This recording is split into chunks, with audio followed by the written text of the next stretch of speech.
आपको पीछे के लेक्चर में आपको बताया बेसिक हिंदी। तो बेसिक हिंदी को कैसे हम पढ़ सकते हैं, पढ़ने के लिए जो वीडियो आपको गए वो उसमें सिखाएंगे।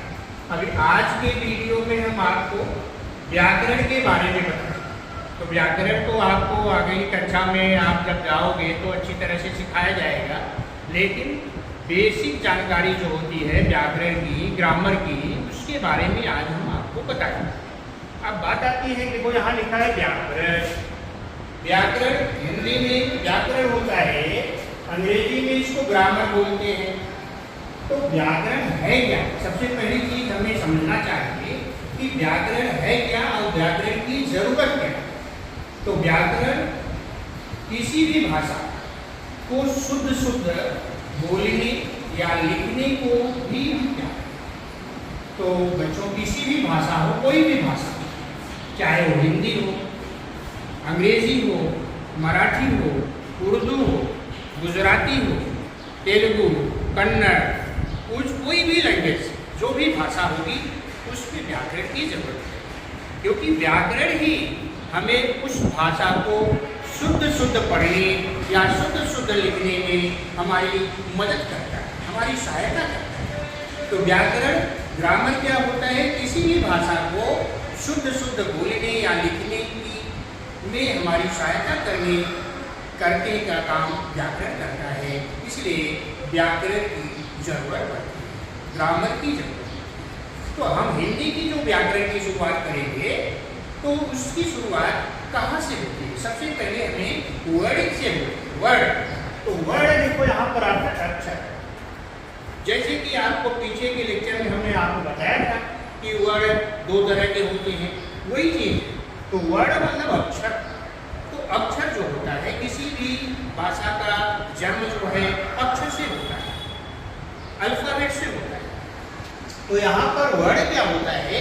तो हिंदी में वर्ड क्या होता है? एक अक्षर। तो यहाँ पर देखो लिखा है वर्ड की परिभाषा, मौखिक भाषा की मूल ध्वनियों को व्यक्त करने वाले चिन्हों को वर्ड, और वर्ड भाषा की सबसे छोटी इकाई।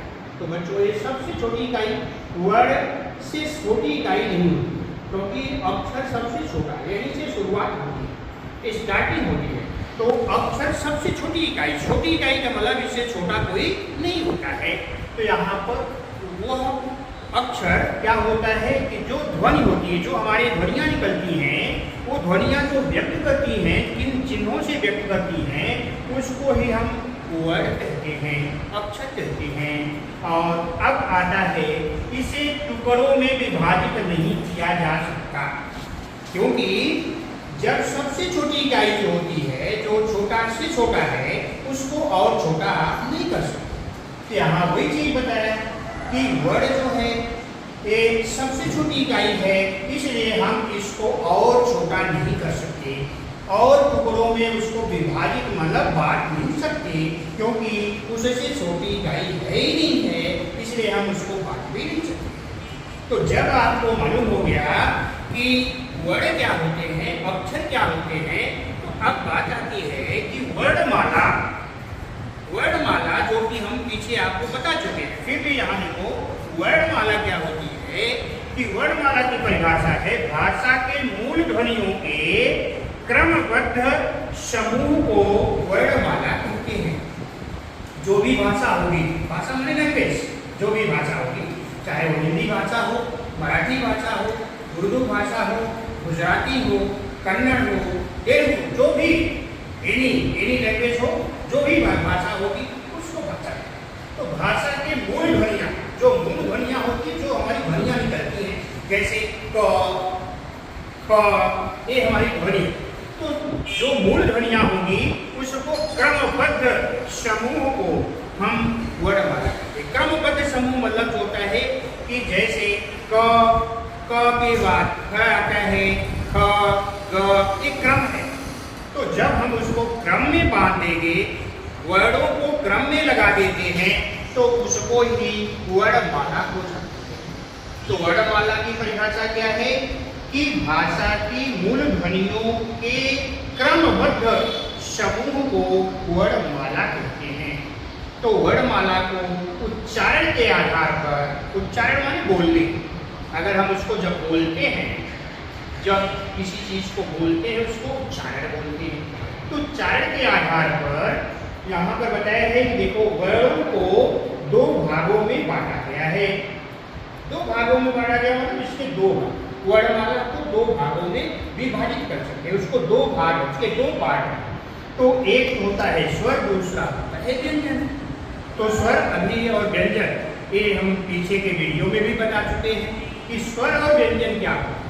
अब बात आती है कि स्वर किसे कहेंगे। तो स्वर मतलब होता है, हिंदी में 13 स्वर होते हैं, हिंदी में 13 स्वर होते हैं और बाकी क से य तक 33 जो है व्यंजन होते हैं। तो अब स्वर और व्यंजन जो होते हैं इनकी परिभाषा होती है। स्वर वह अक्षर होता है जिसका उच्चारण हम बिना किसी दूसरे की मदद से कर सकते हैं, उसको हम स्वर कहते हैं। तो स्वर को बोलने के लिए, स्वर का उच्चारण करने के लिए हमें किसी दूसरे अक्षर की मदद की जरूरत नहीं होती है, इसे हम स्वर कहते हैं। जैसे अगर अ बोलना है हमको किसी की मदद की जरूरत नहीं,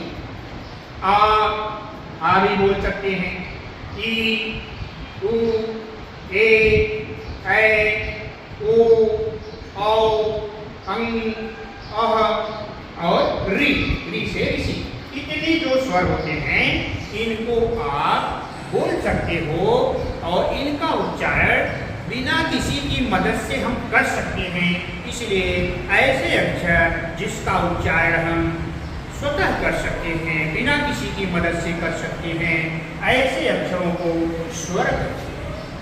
ये स्वर की परिभाषा है। अभी दूसरा आता है व्यंजन। व्यंजन वह अक्षर होता है जिसको उच्चारण करने के लिए, जिसको बोलने के लिए हमें किसी न किसी स्वर की मदद लेनी पड़ती है। जब हम व्यंजन को उच्चारण करेंगे, व्यंजन को बोलेंगे, तो बिना स्वर की मदद से हम बोल नहीं सकते। जैसे अगर आपको क बोलना है तो क में अ लगाना पड़ेगा। अ व्यंजन नहीं है, अ स्वर है, और क जो है व्यंजन है। क, ध, अ, क में अ लगाएंगे तभी हम क का उच्चारण कर सकते हैं। ठीक उसी तरह से का में क में आ लगाएंगे तभी हम उसका उच्चारण कर सकते हैं। तो अब ये व्यंजन की परिभाषा क्या है कि वह अक्षर जिसको उच्चारण करने के लिए हमें किसी न किसी स्वर की मदद लेनी पड़ती है, ऐसे अक्षरों को हम व्यंजन कहते हैं। अभी यहाँ पर हमने आपको बता दिया कि स्वर और व्यंजन हो गए। अभी आज का वीडियो यहाँ पर समाप्त करते हैं। इसको बार बार आप रिवाइज करो, फिर अगले वीडियो में आगे